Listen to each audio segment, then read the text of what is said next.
Okay, I think we're all ready now. We got here early and then lost track of the time talking away. So we'll get started. Looks like everybody's online. Got camera there. Okay, we're set. This is our 14th week in the Old Testament book of Job. And after a few months, you're all familiar with the first few chapters of the book because I reviewed them almost every week. So I'll change my review a little bit, more brief. Job got smashed by Satan with God's permission, and now Job's three best friends have shown up to help, but when they see he's stricken with leprosy, they realize they can't help him at all. So instead, now they're trying to defend their own sanity from fear by using philosophy and theology to prove that Job must be wicked or God would not have allowed him to fall into all these problems. Job, though, he started the argument by cursing the creation and claiming to be innocent. And this is something that the friends just cannot believe. Eliphaz, he is the leader of the three friends. He started this reply to Job by saying the basic theological case against Job. It's called the retributive argument or the retribution argument. The idea is that since God is righteous and hates sin, and because God punishes sin and rewards righteousness, therefore Job, since he's under punishment, must be a wicked sinner. Eliphaz, though, his main argument is not only that, he also had a demonic dream. Now, it doesn't say demon, it says spirit, but I believe it was a demon, where a spirit told him that no one can be innocent before God, ever. And so this is the one reason I believe that Satan is trying to influence the friends to harm Job to continue his trials. Well, Job replied to Eliphaz. He did make a slight apology for his cursing of the creation. He said, I spoke rashly because I'm in misery. But he also correctly said that his friends are just afraid. That's why they're condemning him. They're afraid that if they don't condemn Job, they might have to believe they also could fall under this sort of horrible suffering. And since they can't dare to believe that, they must make up accusations against Job. So he asked them, give me proof of where I've sinned. What have I done wrong? Tell me it, and then I'll repent. Well, after Job's reply to Eliphaz, then Bildad spoke. This was 2 weeks ago, his first speech. Bildad, he said, Job talks too much, and that by works man. Bildad never mentions grace or atonement or redemption. He never acknowledges that Job made sacrifices for his children and that should have been sufficient. So it's quite possible that Bildad didn't believe in grace. You're just saved by doing good things. And obviously you're not doing good things or you'd be saved. So Bildad agrees with Eliphaz that God only harms wicked people, therefore Job must be wicked. Bildad, though, also brought up an interesting argument called the traditional argument. In other words, all the people before the flood, they lived for 1,000 years at a time. You remember Methuselah, 983 was it, or 969? I can't remember. He almost 1,000 years. And his argument is that we would have known better. Our ancestors who lived all those years would have told us if there was anything wrong with our theory. So our theory must be right, this whole retribution thing. And they believe that because the flood proves it, God saved the righteous and killed the wicked. That's how God always works. But he does say if Job will just repent, then God will restore his wealth and his health. So this also means that Bildad, along with the others, is one of these health and wealth gospel fellows. He believes that if you just name it and claim it, you'll be fine. Oh, I just popped my mic off this little thing again. Let me put it back on the clip.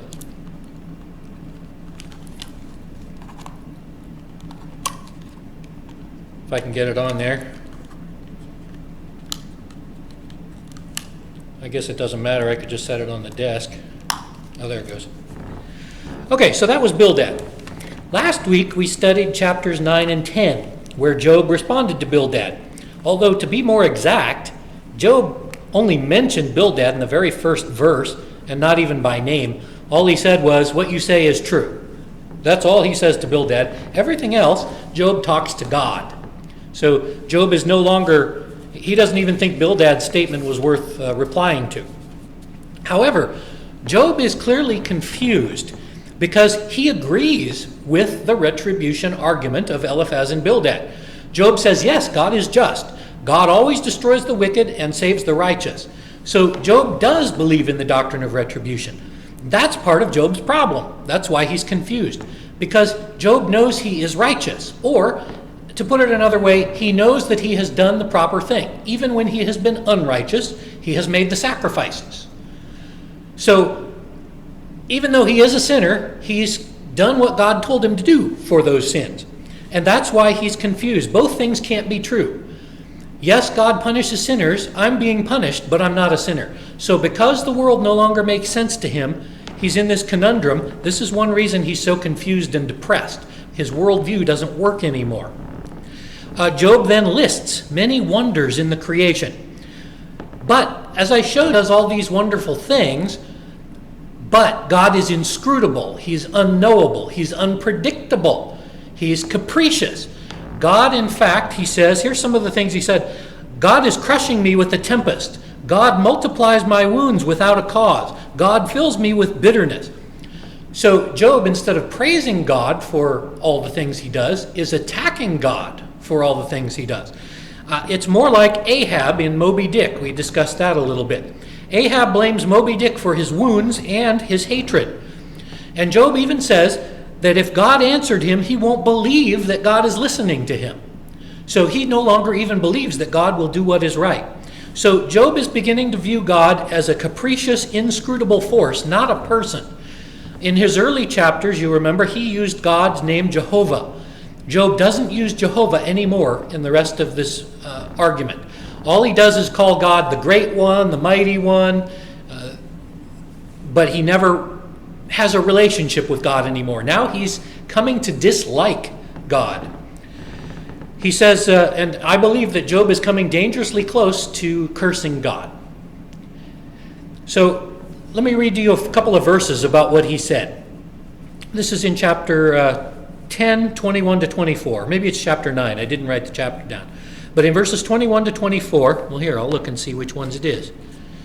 21 to 24. Yes, it's chapter 9.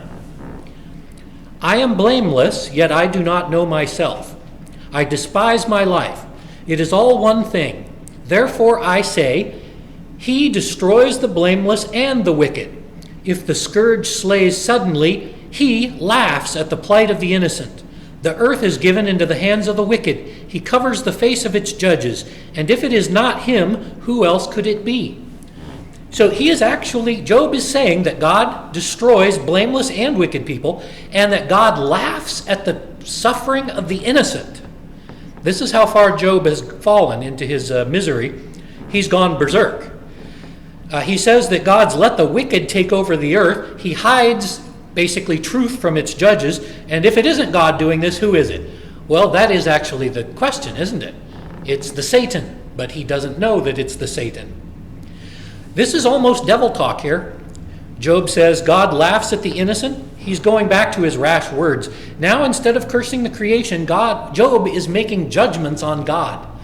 He's almost saying that God is evil. That's very much blasphemous. He says that God laughs when the innocent are crushed. That's not what God does. The Satan does that. And how does Job make this judgment? Job makes it because he says, I'm innocent, and yet I'm being crushed. So God is wrong. That's not good. So finally, Job says that as a mere mortal, he can't speak with God in court. So he wishes that he had a mediator. Now, it's interesting because in the New Testament, Paul often talks about mediators. And who is the mediator? In Hebrews, we're told that mediators were priests. They take your sacrifice and pray before God on your behalf. But Paul says all those mediators are gone. Now we have one mediator, that's Jesus Christ. But Job doesn't seem to understand exactly what a mediator does. He seems to want a lawyer. Job says, I need someone who can talk to God since he won't listen to me. Someone who will listen, God will listen to. So I need some powerful lawyer who can talk to God. And that will, of course, someday be Jesus. So in a sense, Job is prophesying of the future role of Jesus, and he wishes he had that. And as I told you last week, Jesus' role as the mediator, one of his main roles as mediator, is deflecting the accusations of the Satan. You know, in the book of Job, the Satan goes into heaven and he says, you know, Job, he's not really righteous. If you harm him, he'll curse you. Jesus was not there mediating for Job at the time. Now, when Satan goes and condemns us before God, as happened in the book of Zechariah, the Satan tries to curse the priest, and God says no. That's what Jesus does for us now. Jesus is now our mediator. When the Satan says, this person's a sinner, you should kill him, Jesus steps forward and says, no, I paid for his transgressions. So Jesus isn't a lawyer anymore. Jesus is just the end. He just says, no, God, the charges are false. There is no sin here. The sin's gone. So the Satan can't even accuse you of your sins anymore because they're gone. So anyway, in short, from last week, Job is bitter, and he's again speaking rash words, but at least this time they're more honest. Before, Job was beating around the bush, cursing creation, cursing calendars, cursing everything except God. But now Job is starting to turn against God, and even though that is worse in a sense, it is sinful, at least he's actually being honest now. And being honest and recognizing what you're saying and thinking will help you then turn back to God. So even though he's wrong, he's doing better, because God would rather hear your real, truthful accusations than have you beat around the bush. He knows your heart. He knows what Job was saying in chapter 3 just as well as he knows what Job is saying now. But at least now Job is being honest with himself. So today we're going to look at Zophar.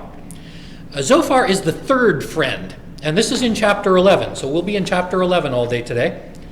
He's the third friend, which means perhaps he was the least rich, or he might be the least wise, or he might be the youngest of them. There's a structured society in the Middle East. So for whatever reason, Zophar is third string. So he's the last one to speak among this group of friends. And all we know about him, we know very little about him, except where he comes from, which is a place called Naamah, which is believed to be in southern Arabia. So he would have lived south of Job. So let's look at Job chapter 11, verses 1 through 3. Then Zophar, the Naamathite, answered and said, should not the multitude of words be answered? And should a man full of talk be vindicated? Should your empty talk make men hold their peace? And when you mock, should no one rebuke you? So Zophar, like Bildad, he does not mince any words. Unlike Eliphaz, he doesn't give any kind introductions and say, hi, old friend, how you doing? No, he gets right to the point. Job, you're a blowhard. Some of the words used by Zophar you may not recognize because it's ancient Hebrew, and we're trying to translate ancient Hebrew words. So our English translation is, I don't want to say dubious, but it doesn't give you the sense of what Zophar is saying. What I want to explain to you is that Zophar is mocking Job with these words. He's not just saying, you talk too much.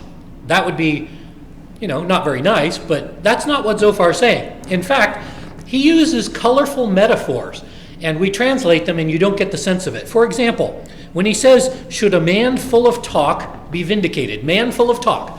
The words there that Zophar uses literally are lippy. You are lippy. You've got huge babbling lips. If you wanted to take a modern example, I think of Steven Tyler from the Aerosmith band. He's got those huge lips. That's what Zophar is saying. You've got huge lips. You're just babbling with your massive lips. See, he's not being nice about it. Then the next phrase, should your empty talk make men hold their peace? Empty talk there is usually used in Hebrew for chattering monkeys. You're just like a chattering monkey up in the tree, just gabbing away with no point to your talk. See, so he's basically calling him a giant baboon with big lips. Okay, so Zophar is not being nice. He's saying you're deceiving yourself with all this nonsense, so it's my turn to straighten you out. Eliphaz, he had a vision that said you're wrong. Bildad, he said that all the pre-flood people believed what we believe, so you're wrong. I'm just going to use plain old reason to show you're wrong because you're an idiot. So Zophar is going right to the point. Let's look at verses 4 through 6. For you have said, my doctrine is pure, and I am clean in your eyes. But oh, that God would speak his lips against you, that he would show you pure and clean. That's impossible.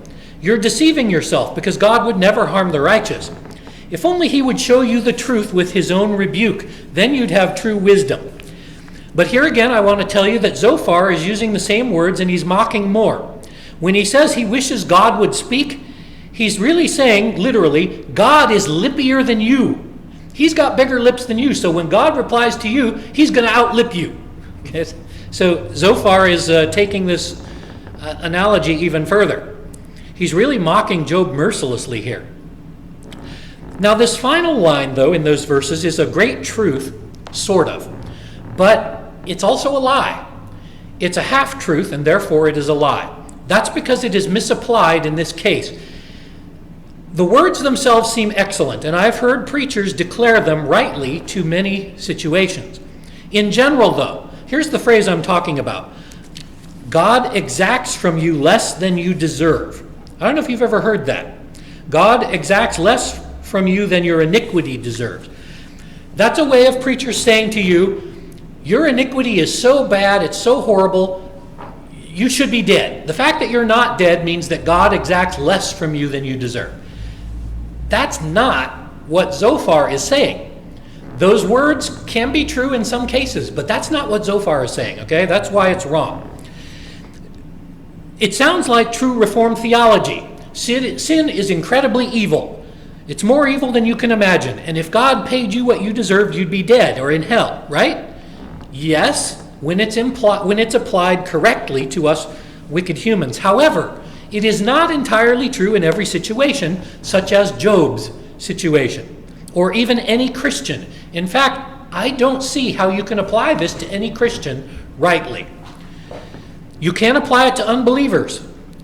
You see, an unbeliever is living on earth in mercy under the forbearance of God. However, that is not true of any Christian. And why is that? It's because God already did punish us for every bit of the wickedness of our sin. The difference is that he didn't punish us, he punished Jesus. So you see, it is not true that God is not exacting what you deserve, because you deserve nothing, because Jesus paid for it. So you cannot apply this verse to a Christian. Job, for example, Job made sacrifices. He did the correct things to receive forgiveness for the sins of himself and his children. So no, God is not angry at Job. No, God is not holding back some of his punishments on Job. That's a lie. Jesus has already paid for his sins because he is a man of God. So God is not exacting less than he deserves. The only time that God exacts less justice is in a temporary state of forbearance for unbelievers. In other words, the unbelievers he allows to live on earth, and they live wickedly for some time. And that's so that they will be without excuse. That is forbearance, and in a sense you could say, yes, God is not exacting justice on them as they deserve. But that's only a temporary state. Every day God grows angrier with those people, and his justice is only withheld temporarily. It's like pulling a bowstring. If you've ever done bow and arrow, you pull back on it, and it gets tighter and tighter, and your arms start to shake because it's getting so tight, and you just got to release it. God is getting angrier every day and getting ready to release that arrow. So the forbearance is, in fact, the temporary withholding of God's justice. However, God is just, and he will never lose any justice. God does not forgive some sins unless they were forgiven by Jesus.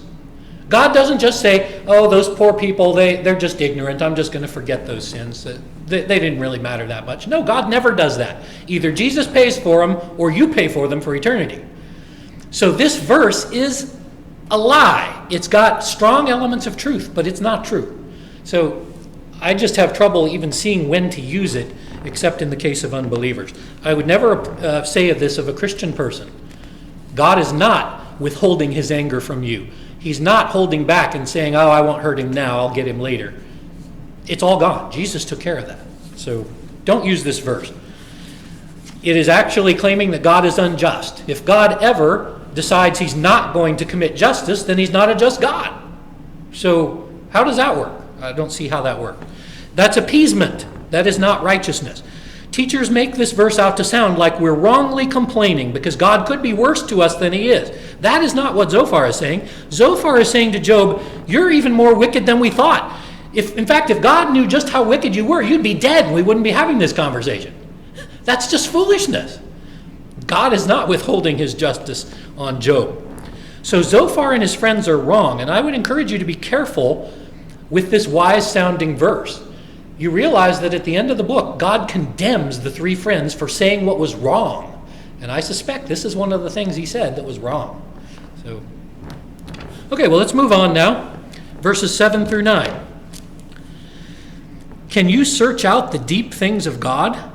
Can you find out the limits of the Almighty? They are higher than heaven.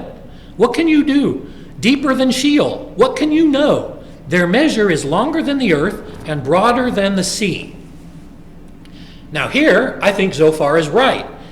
Zophar is merely praising God for his great wisdom. And in fact, it sounds a lot like God's words in Job chapter 38.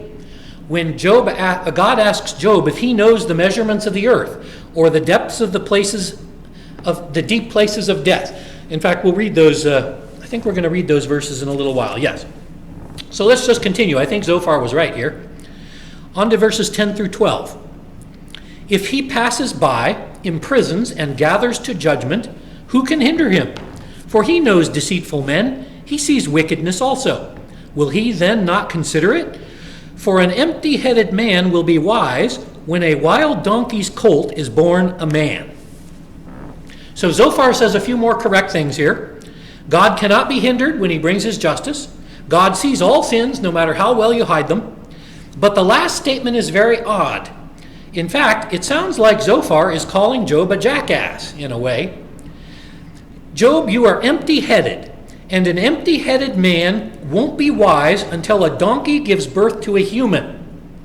Now, I don't know if you recognize this, but this is very similar to our modern slang.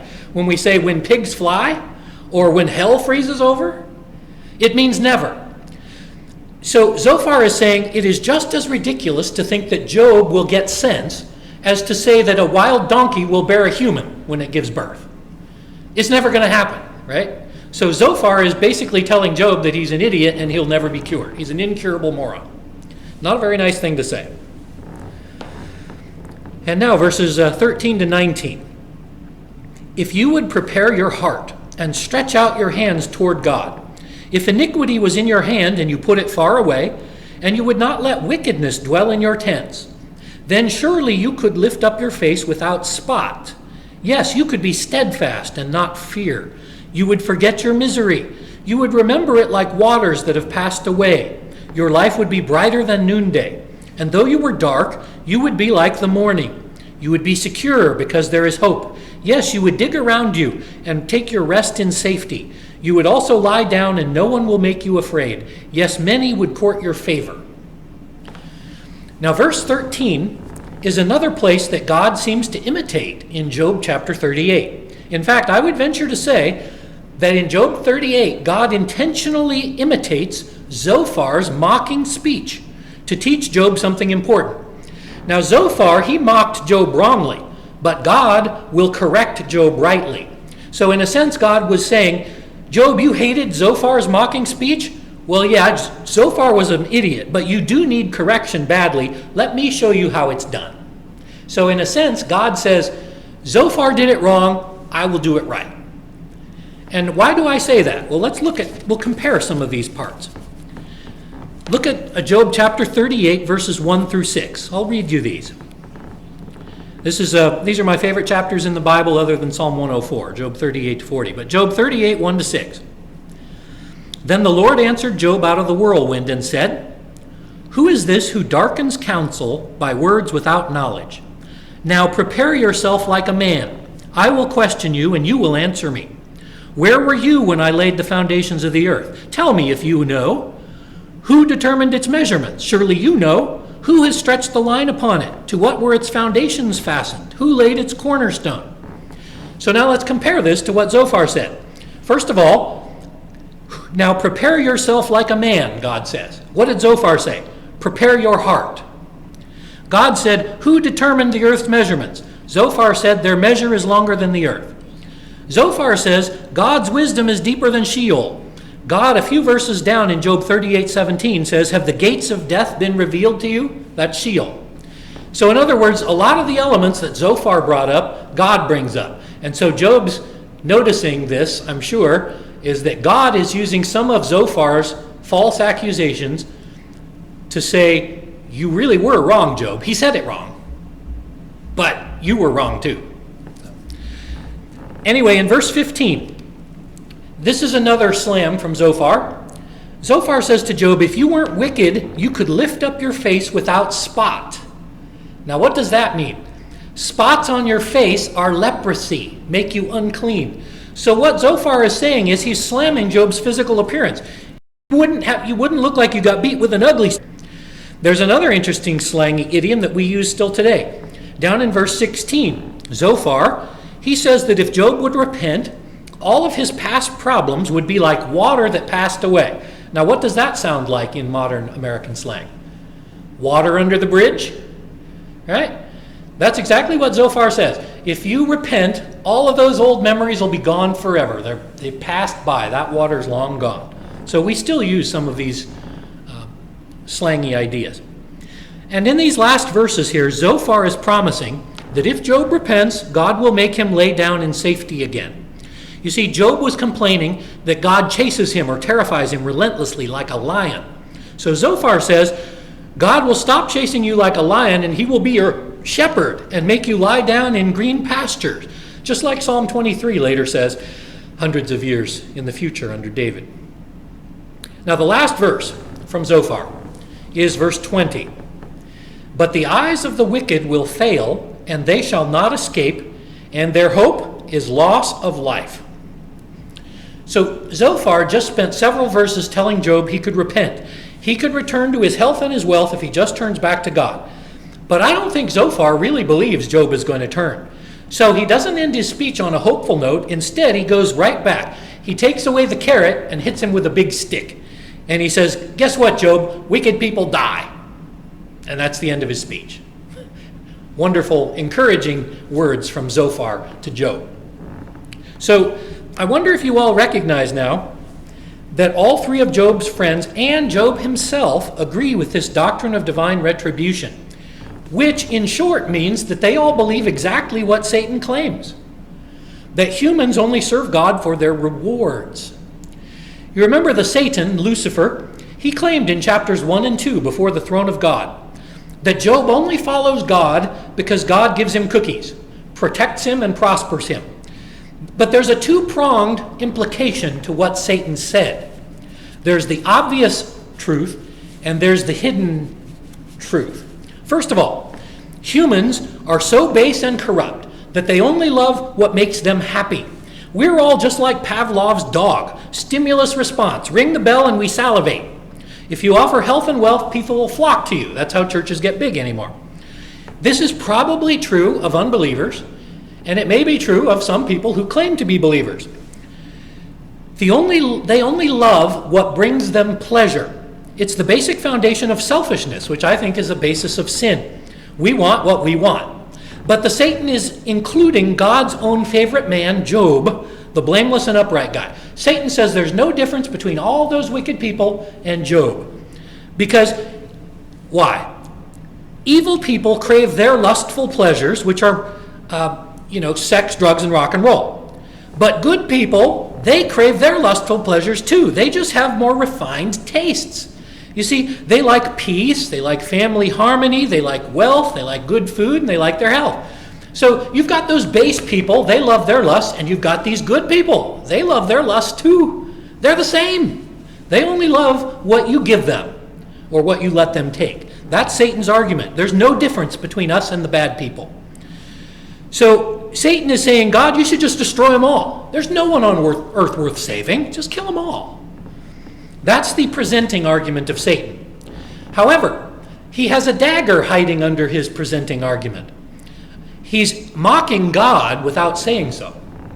You see, in front of all the angels and the cherubim, Satan implies that no human loves God. In other words, God is unlovable. Why would anyone love God when God has the power of life and death? God is sovereign. God plans all of history.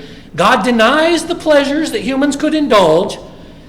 So the angels and God himself probably recognize that Satan's words have deeper implications, that God isn't lovable and that no one on earth will ever love you. That's the ultimate wickedness. And I'm guessing that the angels are saying, why doesn't God just annihilate Satan for that? Just kill him. How could you let him stand in front of you and accuse you like that? Well, there is a reason. It's because unlike humans, we are all encumbered with pride. God is not. God is not insecure, and so he doesn't get defensive when people make false statements about him. It's wrong, it's sinful, it's incorrect, but it doesn't bother him when they do that. You see, when people like Job malign God's character, they say that God laughs at the suffering of the wicked. God's self-image isn't hurt. He doesn't say, oh man, how could he say that about me? You know, like politicians get angry if you say anything bad about them. They get really angry and defensive. Well, God doesn't get defensive because God knows his own perfection. God recognizes that the slanders of created beings, they're either from malice or from ignorance or from misinformation. If humans and angels saw God correctly, they would all love and worship him without any slander. So the slanderous claims of Satan that God is unlovable does not make God any more angry than he already was with the Lucifer. He's already planning to destroy the Lucifer. There's no reason to move up his plans. It's already planned. And the Satan is doing God's work on earth, some useful work, without him meaning to do so. He doesn't want to do so, but it's all part of God's plan. So God uses Satan's rage to punish the wicked and purify the righteous. God uses Satan. We can't understand it too well, how he does that, but that's exactly what he does, and that's why he doesn't destroy him. So as for Zophar, Zophar is just another tool. He's just one more of the arrows in Satan's quiver designed to hurt Job. And whether from ignorance or pride or demonic suggestion, Zophar tells half-truths to further harm his friend. Now, the one particular attribute of Zophar that I want to warn you about is one that is more prominent these days in American discourse. And I only recognize it a lot because I see it in myself. The reason it is so tricky and attractive and hard to get rid of is because it can be good and it can be evil. And I'm talking about a sin that I will call snarkiness. Now, there is no sin named snarkiness in the Bible, I'll admit that. It's got many other names. That's the form of the adjective snarky. It's a new word. The adverb version, if you're curious, is snarkily. You can speak snarkily. Okay, now where did this word come from? Some people falsely claim that Lewis Carroll invented it. If you know who Lewis Carroll was, he's the one who wrote the book Alice in Wonderland. And they say that he invented it because he used the word snark in his book in 1876. But it doesn't mean what it later came to mean, so we don't think he invented it. In fact, it probably came from the word narc, which means to annoy, from the 19th century. Now, the first known occurrence of the word snarky is from 1906. In the early decades of snarky, it meant these things: crotchety, snappish, or crabby. So, ill-mannered, ill-tempered, angry. However, it does come from this ancient word narc, which means to annoy or irritate. But in the modern decades, it's come to mean this: deep sarcasm, impertinence, testiness, petulance. Famous people who have been called snarky include David Letterman. But it could be attributed to all sorts of famous humorists and muckrakers. For example, Jonathan Swift from the 17th century. He wrote Gulliver's Travels. But probably the most famous snarky person was Mark Twain. I don't know if you've read any Mark Twain. He's one of my favorite authors. I've read all of his books. And I think the reason I like him is because he's snarky, and I can be that way too sometimes. So let me give you some examples of snarkiness to be sure you're catching my meaning. Snarkiness means using clever humor to tease your opponents, or using clever humor to denigrate and shame your opponents. You see the difference? Sarcasm and satire are two popular ways of being snarky. Now, it tends to be used by intelligent people, or at least people who think they're intelligent, because what you do is you twist a word or a meaning to throw it back on them and make them ashamed. If you've ever seen the movie Amazing Grace, it's one of my favorite movies. It's about William Wilberforce, who helped bring down slavery in England in the early 19th century. Well, there's a scene in there where he's very snarky. He was a representative in the British House of Representatives, which is called the House of Commons. And one of his opponents stands up and says about the American Revolution, we have to stop it, because revolution is like the pox. It spreads from person to person. And William Wilberforce, his opponent, stands up and says, I bow to my honorable friend's superior knowledge and experience in all matters regarding pox. Now you see the implication of that. What his opponent was saying was the revolution is like a sickness that is contagious. And Wilberforce says, I agree that my opponent knows everything there is to know about pox. That's an ad hominem argument. He's probably had the pox, he's got STDs, he knows all about this, I'll let him. He's being snarky. He's attacking his opponent, and it has nothing to do with the issue of the revolution. But let me give you some other examples of snark. Here's Mark Twain. I'll give you a handful of classic examples from Mark Twain. In the first place, God made idiots. That was just practicing. Then he made school boards. Okay, you see the snarkiness there. Idiots were just practice for school boards, meaning school boards are even more idiotic. Okay? It's better to keep your mouth shut and appear stupid than open it and remove all doubt. That's a famous saying we use all the time. It's actually from the Proverbs, if you remember Solomon. Better to be silent, they'll think you're smart. Okay, and here's the last, two more.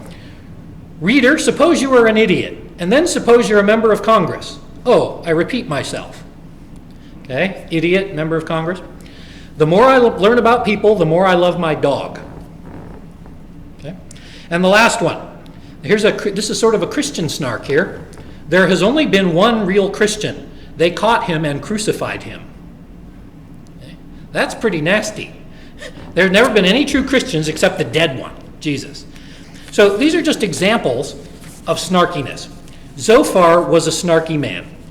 He keeps sniping at Job with clever words, double entendre, any literary device he can imagine. It's not enough that Zophar disagreed with Job. It's not enough that Zophar can rebuke Job. No, Zophar has to belittle and shame Job. You see, the other two friends, they thought Job was a sinner. But Zophar thinks Job is a worthless pound of flesh, not even worth rebuking. I will just mock him. That's the difference between Zophar and the other two. Now, I bring this up because this is a problem that I've had in times past, and it even bubbles up sometimes nowadays. Satire and sarcasm are not always wrong or evil. There's a Christian satire website called the Babylon Bee. I enjoy it. I go to their site a couple times a week because I think they do a great job of making fun, short joke essays funny and entertaining. But of course, the liberals don't think so because they've lost their senses of humor. But the only purpose of satire in liberals is another knife to stab people in the back with. It's not funny to them. But I think the difference between good and evil satire is your intention. The intention, of course, is notoriously difficult to prove. Intention is describing invisible motives to a person. Why does he say that? Easy examples are how often you misunderstand a joke, especially in writing, because you think it's a real hurtful criticism. It happens also in phone calls. Some friend writes or says something, and he meant it to be funny or cute or satirical, but the hearer or the reader takes it as really harmful and is offended. Then you have to go speak to them and apologize and explain that you didn't mean it that way. I'm sure this has happened to you as it's happened to me. Usually I'm able to control snarkiness in person. I think because when you're in person, your tone of voice or something, maybe your hand signals, make it obvious that you're making a joke. But in writing or on the phone, they can't see you and don't realize you're making a joke. So I try to avoid this in person most of the time. But sometimes on the internet, I do just like other people do. You've heard of flaming? You get really angry about some issue and then you flame. That means you type out in all caps or you start using exclamation points to make your point. Flaming is just another form of snarkiness. This is one reason why all Christians and even unbelievers who have a conscience should take the advice of the book of Proverbs and the book of James and try harder to control our tongues or our fingers. You see, in the computer age, Our typing fingers have taken the place of our words. We talk about trolling online. Trolls online are people who intentionally say stupid, outrageous things just to get arguments going, because they love getting arguments going. I imagine, in fact, that many of the extremist viewpoints we see in the news are probably just trolls. Very few people actually exist that. It's like the flat earthers. I mean, I guess there's a few dozen of these flat earthers. I don't know, but they get a lot of attention because they're so outlandish. I think that a lot of the extreme views we see are just meant to bait you into arguing. There's people like this in every field and even in many churches. There are a lot of problems in churches, just as there are in businesses or families, that are caused by angry or demented people who like to start fights. That's how they feel somehow better about themselves, by starting fights. And you know, the New Testament is full of warnings about these kind of folks.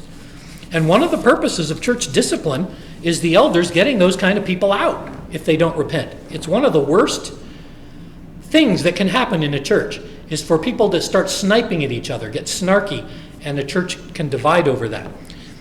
What this means in the case of Job is that Zophar is not looking to help Job. He throws in a few sentences about hope just so he looks good, I think. But you can tell by his attitude he despises Job. He thinks Job is a secret, wicked sinner, and God should have already killed him. It's amazing he's not dead yet. Snarkiness is an attitude in your heart that comes out in your words or your writing to belittle or hurt your opponents. And in fact, that's the key word, opponents. Snarkiness is a kind of anger that shows how you view your reader or your hearer. In other words, you think they're lower than you. You're better than them, so you can use highfalutin words to make them look stupid because you're better. That's an ultimate version of pride. It means your heart is full of anger and bitterness, and you'll often spew out words of anger and bitterness. Maybe you're trying to disguise them with humor. You think if it sounds funny, that makes it okay? If you smile while you're telling them they're idiots, is that okay? No, it's not okay. Jesus said that if you hate people in your heart, you've already condemned yourself. It's like murder. If your soul instead is full of kindness and love, you will more often give words of encouragement and help rather than shame.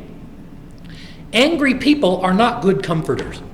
It's better to be silent or spend time praying and calming your attitude rather than respond in an angry way to someone. This has become a major headline during this coronavirus quarantine. There's a dramatic rise in domestic violence.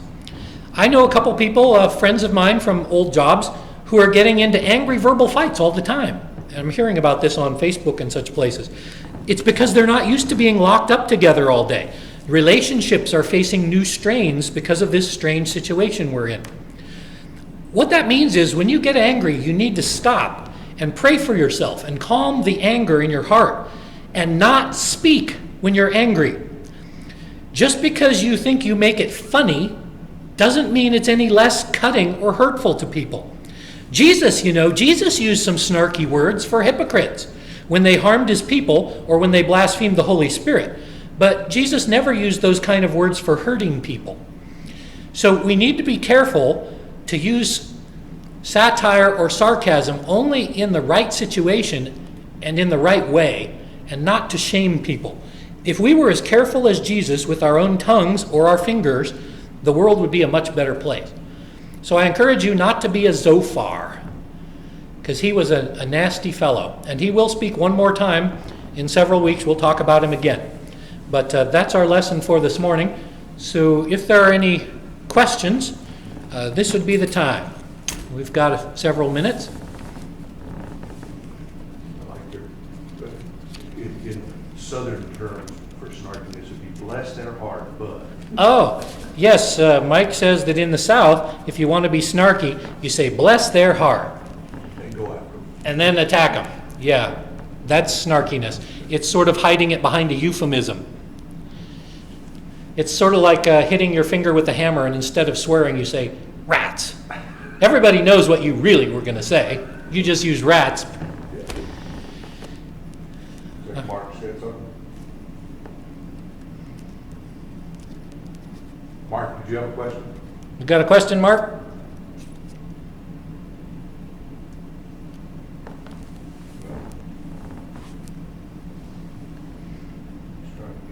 I guess my Zoom screen just shows me. There you go. Oh, There we go. no, I'm just enjoying this, thank you.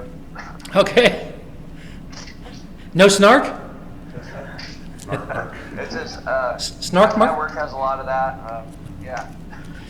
Yeah, it's very common, and it's becoming more common. It seems to be the primary form of political discourse on television anymore. The more you can belittle and attack your opponent, the better you think you are and the worse you think you make him look. But all it does is make everybody angry. I like that, don't be as though far. I'll have to tell myself that. Shanna has a question on, Billy's saying that Shanna has a question on YouTube. Question on YouTube. What verses are the ones you are thinking of where Jesus is snarky? There's a couple of passages in Matthew where Jesus attacks the Pharisees, and he calls them whitewashed tombs, and John the Baptist does the same thing, brood of vipers.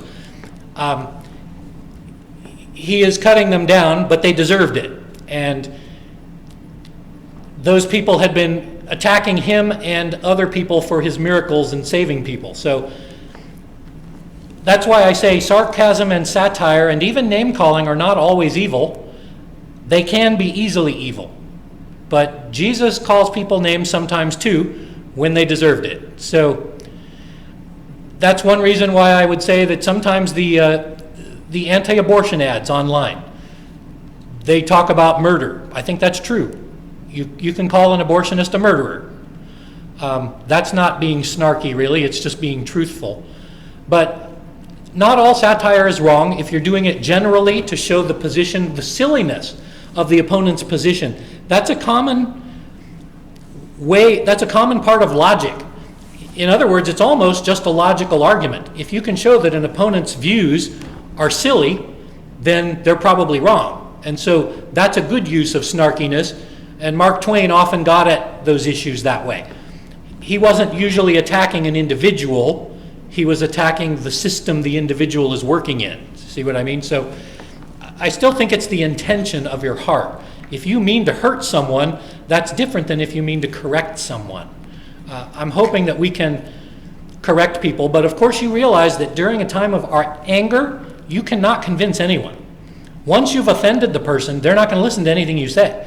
So you might as well stop the argument and just come back to it another time when everybody's calm. Because I'm not going to listen to you once I get angry, and you're not going to listen to me once you get angry. So if snarkiness just makes everybody angry, it's not useful as a tool. It's only useful if it helps people see the silliness of their ways. So you can use humor to correct people. It's just a tricky thing to do. Would that be like when Jesus was talking to the Pharisees about the Sabbath, for example? Some of the examples that were used. Yes, when the Pharisees attacked Jesus for letting his disciples take grains off the heads of stalks on the Sabbath and eat them, they said they're working. Jesus sort of got snarky with them and says, well, didn't David go into the temple and eat the holy showbread? That's an example of snarkiness. I had another one in my mind just a minute ago. I'm trying to remember now what it is. Maybe it'll come back to me. But there are a number of places where if you show people the silliness of their position, again with the Pharisees, Jesus says, if your mule fell into a hole on the Sabbath, wouldn't you bring it out? What are you, stupid? It's obvious. So there are useful ways of being sarcastic at times. Right now, though, we're just using it constantly and intending to hurt people with it. Any other questions? Okay, well, I'll take a break, and I guess you guys can continue chatting if you wanted to online on Zoom. But I'm going to turn off the broadcast now, and we'll come back in about 40 minutes. And I'll try using both microphones and see if that changes some of the sound dynamics for the sermon.